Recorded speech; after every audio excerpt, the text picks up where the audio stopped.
The rain had been falling for hours, drenching the tiny windows of the rundown house that sat on the edge of a sleepy suburban town. Inside, hidden behind those glass panes, lived a girl who hadn't smiled in weeks. Her name was Lila. She was 11, but life had already aged her eyes far beyond her years. After her mother died in a car accident and her father remarried within 6 months, everything changed. Her stepmother, Carla, came into the house like a storm dressed in perfume and fake kindness. At first, she tried. She cooked dinners. She bought Lila a few dresses. She even kissed her forehead once. But by the second month, Carla's true face began to show, sharp, cold, impatient. It started with little things, cold stares, ignored questions. Forgetfulness to prepare her lunch. Then came the rules. Don't touch anything that's not yours. Stay in your room after school. You're not my child, so don't expect me to act like your mother. By the third month, Lila had become more of a ghost than a child. Her father, Jack, was a long-haul truck driver, gone for days, sometimes weeks. Whenever he came home, Carla wore her sweetest smile and played the perfect wife. And Lila, terrified of the belt, or worse, said nothing. The silence of fear was easier to bear than the sound of punishment. Then one day, Carla stopped cooking for Lila entirely. "There's food in the kitchen," she'd say, while taking her own plate to the living room, but the cabinets had locks. The fridge was padlocked shut. The only thing left was a bowl of mushy, expired dog food sitting next to the real dog's dish. At first, Lila resisted. She tried to live on tap water and old crackers she found in the trash. But after 2 full days with nothing, hunger broke her pride. She cried as she ate the dog food that first night, shivering, gagging, choking it, down while the dog barked beside her. Carla caught her once and laughed. "Well, at least now I don't have to feed both of you separately. Saves me time." That became her routine. Dog food, silence, tears, repeat. But it wasn't just the food. Carla found joy in the suffering. She cut up Lila's clothes and blamed the dog. She'd force her to scrub the floors with cold water and bare hands. The girl's fingers cracked from the constant contact with bleach. Her hair grew wild. Her skin became pale, almost grey. Still, Lila never told anyone. Who would believe her? Carla knew how to smile in front of others. She wore expensive earrings, spoke gently to neighbors, and even volunteered at the local shelter. To the world, she was kindness in heels. But to Lila, she was a monster wearing her mother's place. One Thursday afternoon, the kind that smells like wet leaves and regret, Carla had gone out to meet a friend. She locked Lila in again, like always, with the usual bowl of disgusting mush on the floor. Lila sat there, knees to her chest, thinking of her mother's laugh. That sounded warm and soft like a blanket. She hadn't heard it in almost a year, but she remembered, and it hurt. Then she heard the front door creak open. Not Carla. A different voice. A male voice. "Hello?" the voice called, uncertain. Lila froze. Footsteps. Then a gasp. "What the hell?" A man stepped into the room and locked eyes with her. Skinny, filthy, with a bruised cheek and a bowl of dog food sitting in front of her. That was the moment everything started to change. The man stood still for a second, like his brain needed extra time to believe what he was seeing. Lila didn't speak. She couldn't. Her lips trembled, and her throat was dry from days of barely swallowing anything except water from the bathroom tap. She clutched her knees and watched him with wide eyes, afraid he might be another threat. He stepped forward slowly, his hands slightly raised as if not to scare her. "Hey, it's okay, I'm not here to hurt you," he said softly. "My name's Marcus. I was hired to check the gas meter."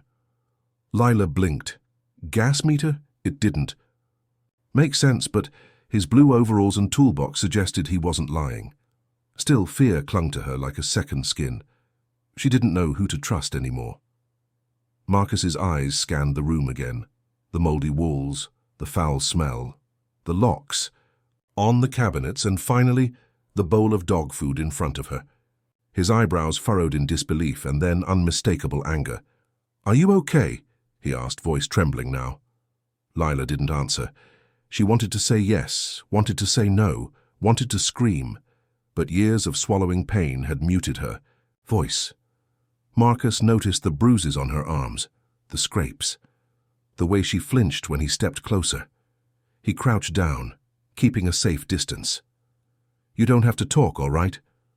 But I need you to know this isn't right. This isn't okay. Has someone been doing this to you?" Her chin quivered. She nodded just once. That tiny motion cracked something open in Marcus. He swallowed hard and looked away for a moment, trying to keep himself calm. "You hungry?" he asked gently. "Like, real food?" Another nod. Slower this time.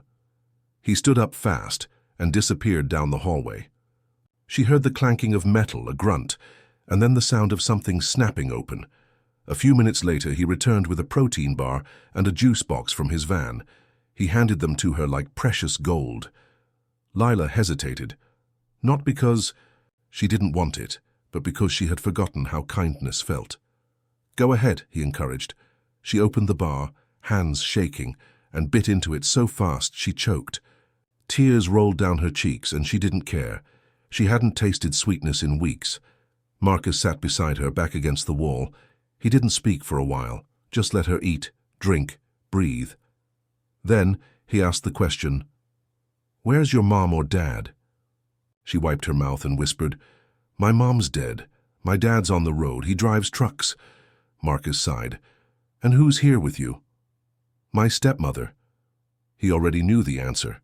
The way she said it, like the word itself, was poison and told him more than she ever could. "She locks the food, makes me eat that." She pointed to the dog dish, voice barely audible. "She says I'm lucky to eat at all."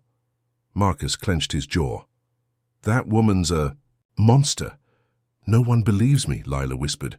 "She's nice to everyone outside. I tried telling the neighbor once, and Carla found out. I got punished bad." Marcus's hands curled into fists. He had seen a lot in his job, leaking gas lines, moldy walls, hoarders with rats, but never this, never a child treated like this. He stood up. "Okay, we're not staying here, not one more minute." Lila panicked. "She'll find out. She'll come back." "No," he said firmly. "She's not going to lay a hand on you again, I promise." He walked to the front door and pulled out his phone. Lila followed slowly, uncertain. He called someone.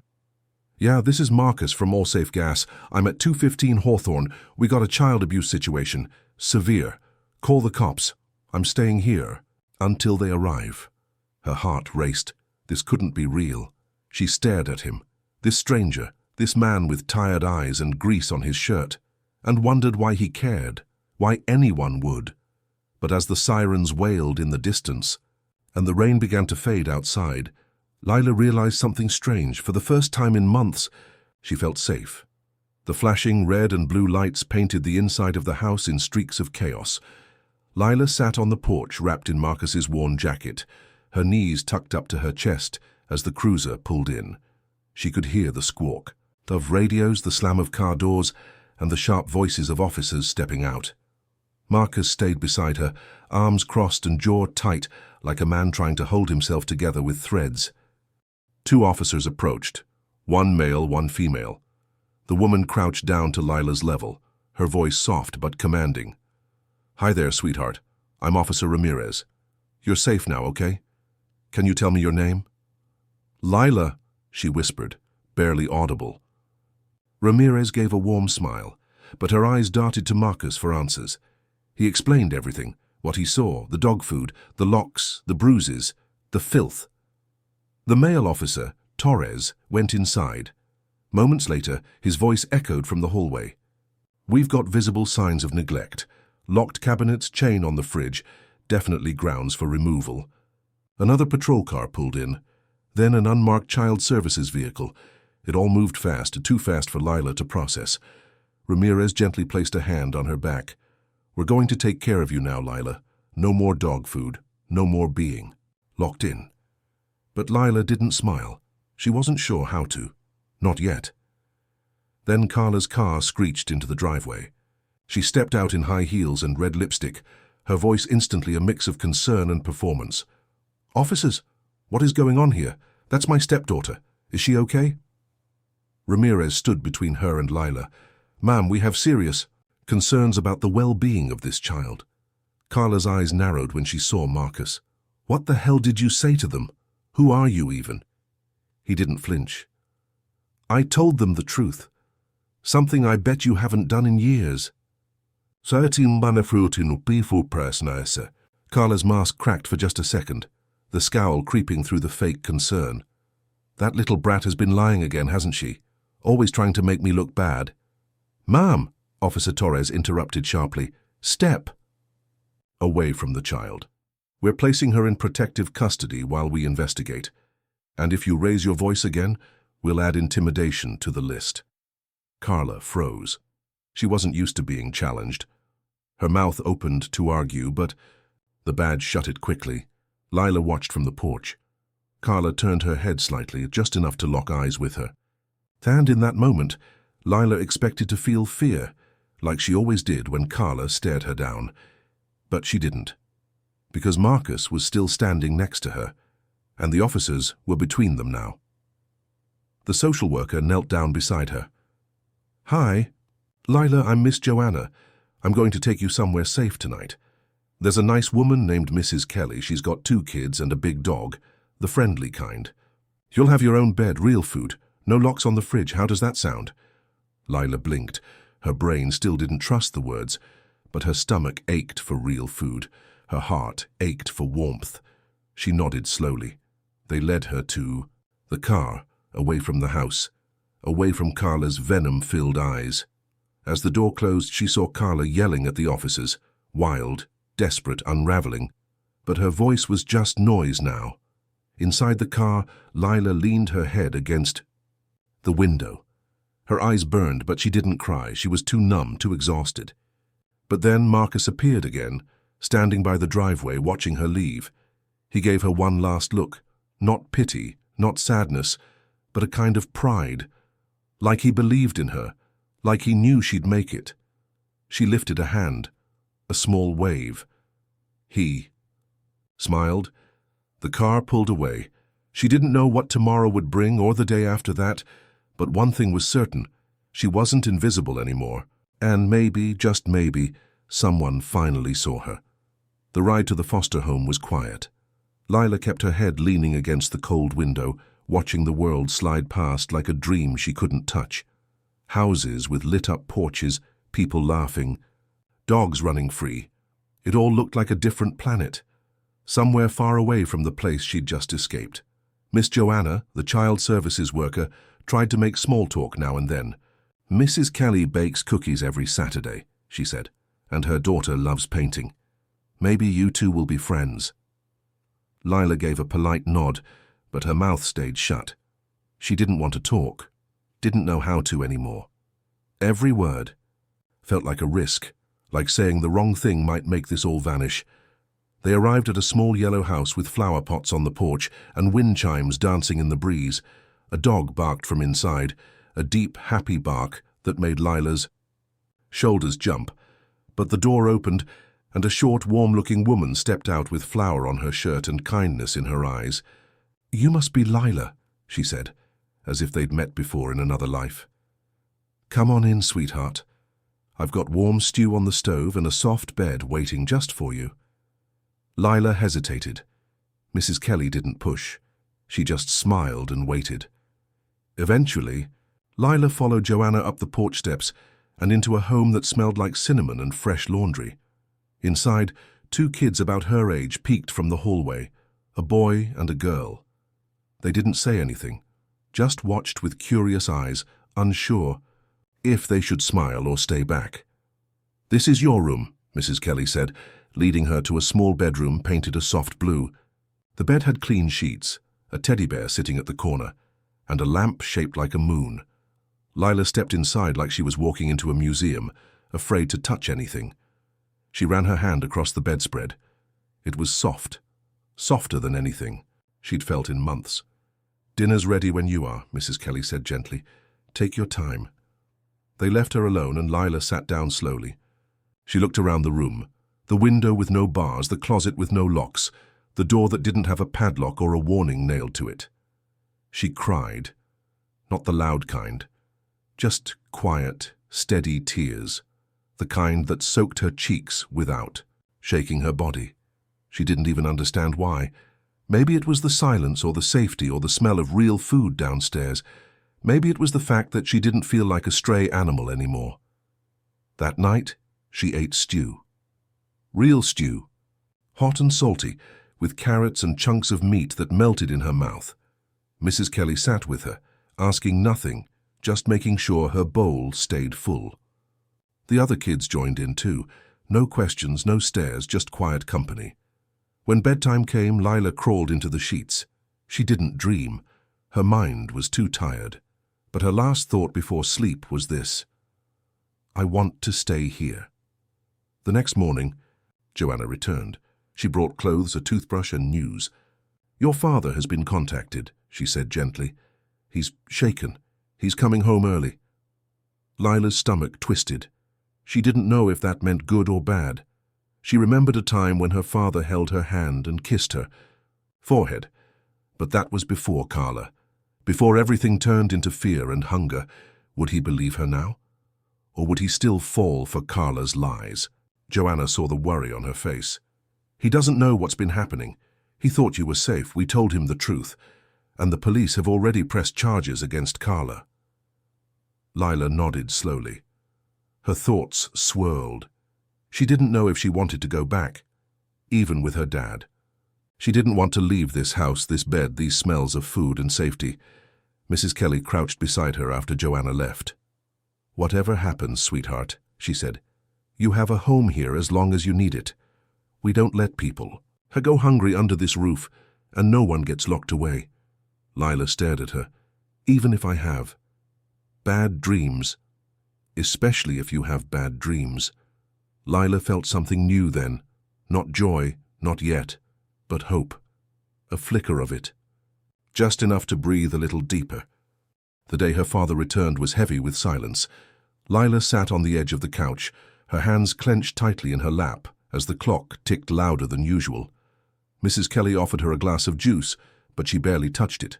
Her stomach felt knotted, not from hunger this time, but from dread. What would he say? Would he blame her? Would he believe Carla over her? A knock came at the door, soft, hesitant. Mrs. Kelly opened it.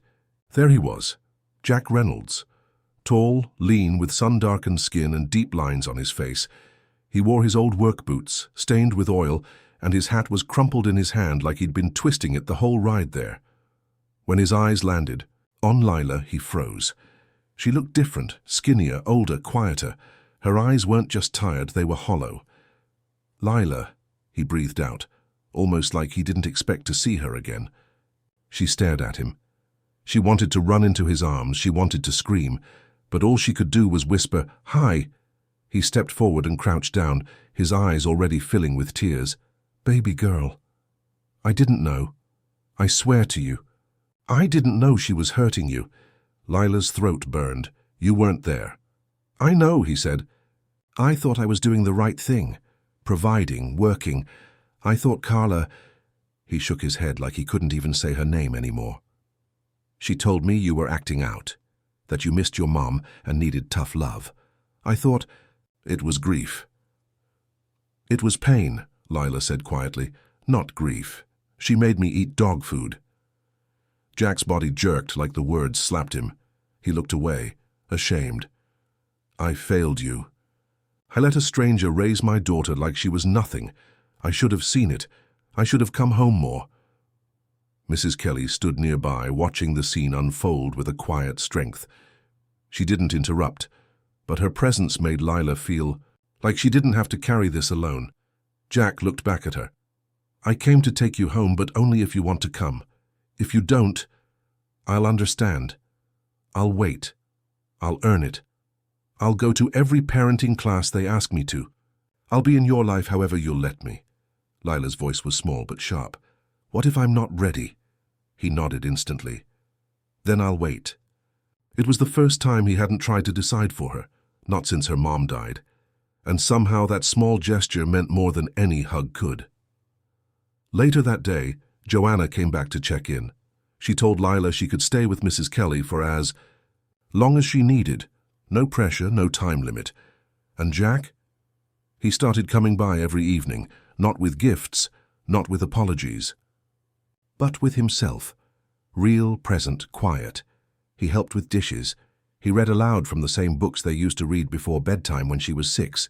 He sat on the porch while she painted with the other foster kids, not saying much, just letting her know he was there.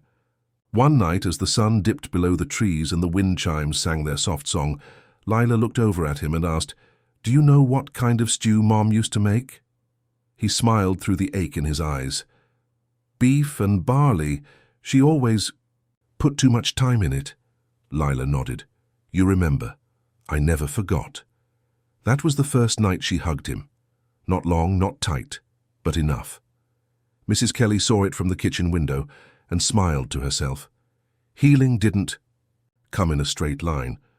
There were still nights Lila woke up sweating, still moments when loud voices made her flinch. But slowly, step by step, she was beginning to believe that love could return, and that monsters like Carla, they didn't get the last word. A few weeks passed, and the rhythm of Lila's life began to shift. She woke up each morning in clean sheets to the sound of birds and the warm smell of toast wafting through the house. Mrs. Kelly had a quiet way of making people feel important without saying much. A soft pat on the back, an extra spoonful of jam, or simply listening when Lila whispered nightmares into the kitchen air before school. Jack kept visiting, every day, rain or shine. At first he just sat and listened. Then he started bringing little things. A picture of Lila as a baby, the stuffed rabbit she thought was lost years ago, a sweater that used to be her mum's. He didn't force memories. He let them come when she was ready. One Saturday he brought an old photo album. They sat on the porch together, flipping through pages filled with birthdays, park picnics, her mother's smile, the kind of smile that made everything feel safe. Lila ran her fingers over one picture of her mom laughing, holding her tightly in a patch of wildflowers. "She smelled like oranges," Lila said. Jack's voice cracked. "And lavender. Always had those little purple bottles in the bathroom." It wasn't easy, but it was real. And for Lila, that mattered more. Still, not everything was calm. Carla's trial was approaching, and with it came nerves that twisted her stomach into knots.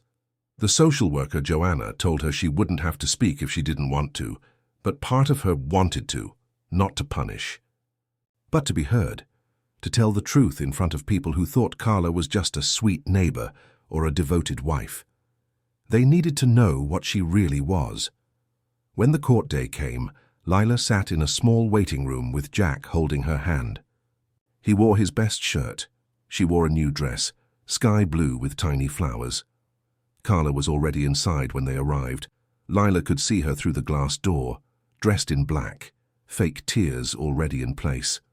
Her lawyer whispered in her ear, and Carla nodded like she was the victim in all this. But when they called Lila in and she stepped into the courtroom, a strange quiet fell over the room. She walked past Carla without looking at her, took her seat, faced the judge. The questions began gently. What was her daily life like? What did Carla do? Did she ever hurt her physically? Did she deny her food? Lila answered without shaking.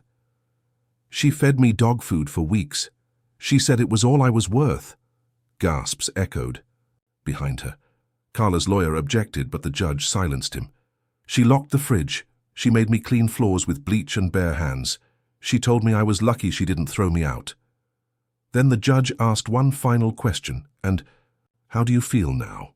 Lila paused, looked at Jack, then at Joanna, then back at the judge. "Free," she said. "I feel like I can finally breathe." That word hung in the air like a bell. Carla tried to speak next, her voice shrill, fake, defensive, but no one believed her anymore. Not after Lila's words. Not after Marcus's statement, the photos, the locked cabinets. The verdict came swift and cold. Carla was found guilty of child abuse and endangerment. She would spend the next several years in prison. Lila didn't smile. She didn't need revenge. She just needed it to end. As they walked out of the courthouse, the sun felt warmer than usual. Lila looked up at her dad, who knelt beside her. "I'm proud of you," he said, his voice thick. She didn't answer. She just leaned into him, rested her head against his shoulder, and stayed there. Because now, for the first time in a long, long time, she knew she wasn't alone. Life didn't become perfect after the trial, but it became possible. That was something new. Lila stayed with Mrs. Kelly for a while longer. There was no pressure to leave, no looming deadlines or sudden decisions. The house had become more than just a safe place. It was the first place in over a year that felt like home. Her mornings were filled with laughter from the other foster kids, the occasional bark from the dog, and the kind of quiet care that never asked anything in return. Mrs. Kelly didn't force conversations about feelings. She just made sure Lila had warm socks, hot meals, and a light left on in the hallway when the nightmares came. But slowly, something else began to shift inside her, a feeling she never thought would return. Trust. It wasn't complete yet. Not blind or foolish, but it was there, growing in small ways, like the way she started sitting closer to her dad during visits, or how she sometimes laughed when he made his old goofy faces, the ones he used to do when she had chicken pox. Jack didn't rush her. He had changed too. The guilt never fully left his face, but he carried it now that instead of hiding from it. He took parenting classes, he went to therapy, he even quit the long-haul trucking job that kept him away all the time. Said it wasn't worth missing another second of her life. "I'll take something local," he told her one afternoon. "Less pay, but I'll be home every night, every dinner, every bedtime, if you'll have me." Lila didn't answer right away. She went to the kitchen, pulled out the photo of her mom that Jack had brought her, the one in the wildflower field, and stared at it for a while. Then she came back. "I want to come home," she said softly, "but it has to be different." Jack's eyes welled up. "Anything you want, we'll start fresh." The transition wasn't sudden. They spent weekends together first. Rebuilt slowly, shopping for new furniture, decorating her room with posters and soft lights, cooking dinner together like they used to. When she finally moved in, the silence in the house felt different. Not heavy or cruel, just quiet. Safe? One night while Jack was putting away dishes, Lila spoke up. "You didn't ask what Carla did after Mom died." Jack turned. "I didn't want to make you relive it." "I remember," she said, her voice steady. "She started, smiling too much, pretending. But she didn't like me. Not from the start. She told me I reminded her of someone who ruined her life. She said, my mother was too perfect, that I was the leftover." Jack looked like he'd been punched in the chest. He slowly sat down, his hands shaking. "She said I was broken," Lila added, "but I don't think I am." He reached for her hand across the table. "You're not. You're stronger than anyone I've ever known." Later that night, Lila sat in her bed with her mum's photo beside her. She was no longer just surviving, she was living. Her room had colors now, her backpack had books, not bruises. Her dinner was real food, and no one made her eat from the floor. She still had hard days, days when the shadows felt too long or the quiet too loud. But now, she had someone to call when those days came. Someone who would sit with her, no questions asked until the fear passed. She had a school counselor she trusted, a teacher who checked in with her after class. And Marcus, the man who'd opened the door that changed everything, still sent postcards every now and then. Just simple messages. "Keep being brave, kid." Autumn came with crisp winds and orange leaves that danced through the streets like they had secrets to share. For the first time in what felt like a lifetime, Lila looked forward to the changing seasons. There was something about the way the air felt, cold but not cruel, that made her believe healing wasn't just possible, it was already happening. School wasn't perfect, of course. Some kids whispered when they recognized her from the news reports or the court case coverage that had briefly made the rounds in their small town. But most people didn't say anything. Some were kind, some were awkward, but no one locked her away and no one made her feel like less than human. That alone was enough. One chilly October morning, she stood in front of her school's auditorium, dressed in a borrowed blazer and a navy skirt. She gripped the index cards in her hands so tightly They bent under the pressure of her fingers. The principal had asked her to speak during Youth Resilience Week, and after days of wrestling with the idea, she'd said yes. Jack sat in the front row. Mrs. Kelly was beside him, her hand on his arm. Joanna from Child Services sat a few seats away, her eyes already glassy before Lila even opened her mouth. When she stepped up to the microphone, the room fell quiet. Lila cleared her throat. "I used to think surviving meant being silent," she began, her voice quiet but unwavering. "That if I didn't speak, maybe the hurt would stop, but I was wrong. Silence is where pain hides." She paused, glancing at Jack. He nodded, not just encouragement but understanding. "I lived in a house where I wasn't treated like a person. I was called a burden. I was locked away. I was fed food meant for animals. I was told I was broken." Gasps rippled through the crowd, but Lila stood firm. "I'm not broken," she said. "I'm not weak, and I'm not ashamed." The auditorium was silent, hanging on to her every word. "I was saved by a stranger who saw what no one else did. I was held up by people who didn't owe me anything. A social worker, a foster mom, a father who came back when it mattered most." She looked toward Mrs. Kelly, who gave her a proud, trembling smile. "And now I speak, not because it's easy, but because someone out there needs to know. They're not alone, that what's happening to them isn't their fault, that it's okay to be scared and it's okay to ask for help." She took a breath, then added, "Because the moment you speak, the healing starts." The applause was thunderous, real, earned. Lila walked off the stage, and Jack was already there to pull her into a tight hug. He didn't say anything. He didn't have to. Later that night, they returned home, her real home. She curled up on the couch with a book in her lap and the dog snoozing by her feet. Jack was in the kitchen humming an old country tune, and the smell of beef and barley stew filled the house. Her mum's stew, the one Jack had learned how to make again, just for her. She looked around and saw nothing fancy. No big house, no expensive clothes, no grand furniture, but there was warmth and peace and love. She'd lived through the worst. She'd been unseen, unheard, unloved, fed like an animal and treated like a ghost. But now, she was Lila. Reynolds, the girl who survived the storm, the girl who stood up and spoke, the girl who found her way back to the light, not because someone gave it to her, but because she found the strength to reach for it, and she would never